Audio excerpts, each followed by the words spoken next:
Guys, may papakita ako sa inyong video. Sana pag 60 pataas ang edad, sana huwag natin pilitin na umakyat pa o kung saan man. Dahil baka hindi na talaga kaya ng ating mga buto. Diba?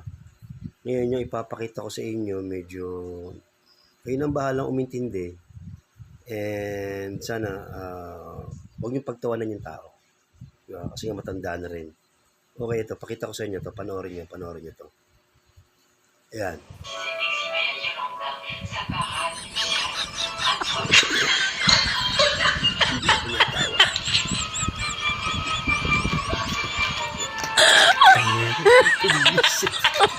Oh my God.